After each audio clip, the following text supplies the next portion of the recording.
जय हिंद साथियों, स्वागत है आपके अपने channel target exam. I hope आपकी एग्जाम की तैयारी अच्छे से चल रही होगी। तो दोस्तों, इतिहास का सबसे महत्वपूर्ण चैप्टर दिल्ली सल्तनत से 50 महत्वपूर्ण प्रश्न लेकर आ गए हैं, जो लगभग सभी एग्जाम में पूछा जाता है। तो चलिए गाइस, शुरू करते हैं बिना देरी किए हुए। आज का पहला प्रश्न है, दिल्ली सल्तनत की स्थापना किसने की? तो देखिए, दिल्ली सल्तनत की स्थापना जो है ये कुतुबुद्दीन ऐबक ने की थी। और ये कुतुबुद्दीन ऐबक जो है ये मोहम्मद गौरी का गुलाम था। मोहम्मद गौरी का गुलाम था और इसने दिल्ली सल्तनत की स्थापना जो है ये 1206 ईस्वी में की थी। तो आप ये ध्यान रखिएगा। चलिए आगे बढ़ते हैं। आपका अगला प्रश्न है, दिल्ली सल्तनत की स्थापना किस वर्ष हुई? Option A 1192, option B 1206, option C 1210, option D 1236। तो देखिए, दिल्ली सल्तनत की स्थापना जो अभी मैंने पीछे बताया था 1206 ईस्वी में कुतुबुद्दीन ऐबक ने दिल्ली सल्तनत की स्थापना की थी। तो चलिए ऐसा बढ़ते हैं। आपका अगला प्रश्न है, दिल्ली सल्तनत का प्रथम वंश कौन सा था? ऑप्शन ए खिलजी वंश, ऑप्शन बी तुगलक वंश, ऑप्शन सी गुलाम वंश, ऑप्शन डी सैयद वंश। तो देखिए, दिल्ली सल्तनत का जो प्रथम वंश था वो गुलाम वंश था। और गुलाम वंश को एक और नाम से जाना जाता है, ममलूक वंश। ममलूक वंश। और इसे एक और नाम से जाना जाता है, पितृहंता वंश। पितृहंता वंश। तो देखिए, पितृहंता इसलिए कहा जाता था क्योंकि यहाँ के जो राजा होते थे और राजा का जो पुत्र होता था, वो पुत्र अपनी राजगद्दी के लिए स्वयं अपने पिता को ही मार देते थे। इसलिए ये वंश पितृहंता वंश भी कहा जाता है। आप ये ध्यान रखिएगा। चलिए आगे की तरफ चलते हैं। आपका अगला प्रश्न है, कुतुबुद्दीन ऐबक किसका गुलाम था?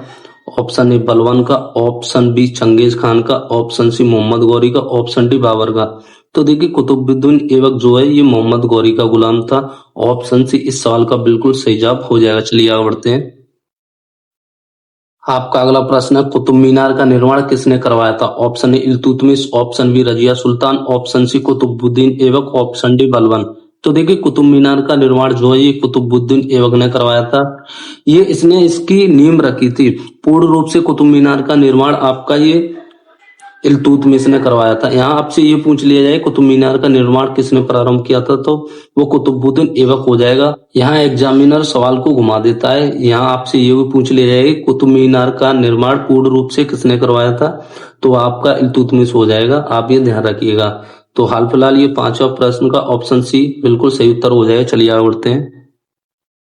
आपका अगला प्रश्न है, कुतुब मीनार को किसने पूरा करवाया था? देखिए, अभी मैंने पीछे बताया था। अगर आपसे ये पूछ लिया जाए कुतुब मीनार का जो पूर्ण रूप से कार्य है वो किसने करवाया था, तो वो इल्तुतमिश ने करवाया था। ऑप्शन बी इस सवाल को बिल्कुल सही जवाब हो जाएगा। चलिए आगे बढ़ते हैं। आपका सातवां प्रश्न है। देखिए, सातवां प्रश्न क्या कहता है, दिल्ली सल्तनत की प्रथम महिला शासक कौन थी? Option A Noorjahan, option B Razia Sultan, option C Gulbadan Begum, option D Chand Bibi.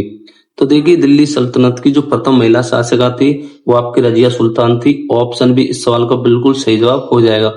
तो देखिए, रजिया सुल्तान जो है ये किसकी पुत्री थी, यहाँ भी पूछ लिया जाता है। तो रजिया सुल्तान जो है ये इल्तुतमिश की पुत्री थी। और इसका कार्यकाल कब से कब तक रहा ये भी पूछ लिया जाता है एग्जाम में। तो इसका कार्यकाल जो है 1236 से 1240 ईस्वी तक रजिया सुल्तान का कार्यकाल रहा था। आप ये ध्यान रखिएगा। चलिए आगे बढ़ते हैं। आपका अगला प्रश्न है, लोहा और खून की नीति किस सुल्तान से संबंधित है? तो देखिए, लोहा और खून की नीति ये बलबन से संबंधित है, क्योंकि लोहा और खून की नीति बलबन ने ही लागू की थी। ऑप्शन बी इस सवाल का बिल्कुल सही जवाब हो जाएगा। चलिए नेक्स्ट क्वेश्चन। आपका नौवां प्रश्न है, खिलजी वंश का संस्थापक कौन था? तो देखिए, खिलजी वंश का संस्थापक आपको ध्यान ही होगा, जलालुद्दीन खिलजी हो जाएगा। ऑप्शन ए इस सवाल का बिल्कुल सही जवाब हो जाएगा। चलिए आगे बढ़ते हैं। आपका 10वां प्रश्न है, अलाउद्दीन खिलजी का वास्तविक नाम क्या था? Option A Juna Khan, option B Ali Gurshasp, option C Hasan, option D Fakhruddin. तो देखिए, अलाउद्दीन खिलजी का जो वास्तविक नाम था ये अली गुरशास्प था। ऑप्शन बी इस सवाल का बिल्कुल सही जवाब हो जाएगा। चलिए नेक्स्ट क्वेश्चन की तरफ चलते हैं। आपका अगला प्रश्न है, तुगलक वंश का संस्थापक कौन था? Option A Firoz Shah, option B Mohammad bin Tughlaq, option C Ghiyasuddin Tughlaq, option D Balwan. तो देखिए, तुगलक वंश का जो संस्थापक था ये गयासुद्दीन तुगलक था। ऑप्शन सी इस सवाल का बिल्कुल सही जवाब हो जाएगा। चलिए आगे बढ़ते हैं। आपका 12वां प्रश्न है, तांबे के सिक्के चलाने की नीति किसकी थी? Option A Alauddin Khilji, option B Mohammad bin Tughlaq, option C Firoz Shah Tughlaq, option D Iltutmish. तो तांबे के सिक्के जो चलाने की नीति ये मोहम्मद बिन तुगलक ने ही चालू की थी। ऑप्शन बी इस सवाल का बिल्कुल सही जवाब हो जाएगा। चलिए आगे बढ़ते हैं। आपका नेक्स्ट प्रश्न है, जजिया कर किसने पुनः लगाया था? Option A Alauddin Khilji, option B Firoz Shah Tughlaq, option C Akbar, option D Balban. तो देखिए जजिया कर जो सर्वप्रथम है ये 712 ईस्वी में मोहम्मद बिन कासिम ने लगाया था और ये आगे चल के धीरे धीरे खत्म होने लगा। फिर उसके बाद इसने पुनः इसको लागू कर दिया था जजिया कर को। तो आपका 13वें प्रश्न का राइट उत्तर हो जाएगा ऑप्शन बी, इस सवाल का बिल्कुल सही जवाब है। और आपसे ये पूछ लिया जाए कि जजिया कर सर्वप्रथम किसने लगाया था, तो वो मोहम्मद बिन कासिम ने 712 ईस्वी में लगाया था। तो चलिए आगे बढ़ते हैं। आपका अगला प्रश्न है, सैयद वंश की स्थापना किसने की थी? ऑप्शन ए खिज्र का, option B Bahlol Lodi, option C Sikandar Lodi, option D Ibrahim Lodi. तो देखिए सैयद वंश की जो स्थापना है ये खिज्र खान ने की थी। ऑप्शन ए इस साल का बिल्कुल सही जवाब हो जाएगा। चलिए आगे बढ़ते हैं। आपका 15वां प्रश्न है, लोदी वंश का संस्थापक कौन था? Option A Sikandar Lodi, option B Bahlol Lodi, option C Ibrahim Lodi, option D Daulat Khan. तो देखिए लोदी वंश का जो संस्थापक था ये बहलोल लोदी था। ऑप्शन बी इस सवाल का बिल्कुल सही जवाब हो जाएगा। अगर आपसे ये पूछ लिया जाए कि लोदी वंश का अंतिम शासक कौन था, तो वो इब्राहिम लोदी था अंतिम शासक। तो आप ये ध्यान रखिएगा। चलिए आगे बढ़ते हैं। आपका अगला प्रश्न है, आगरा नगर की स्थापना किसने की थी?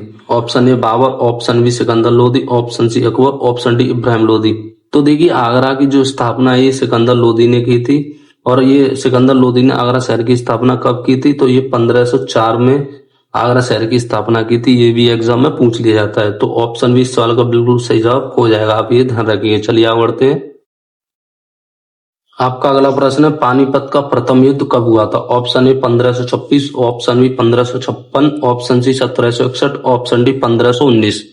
तो देखिए पानीपत का जो प्रथम युद्ध है ये 1526 में हुआ था। और ये किसके मध्य हुआ था?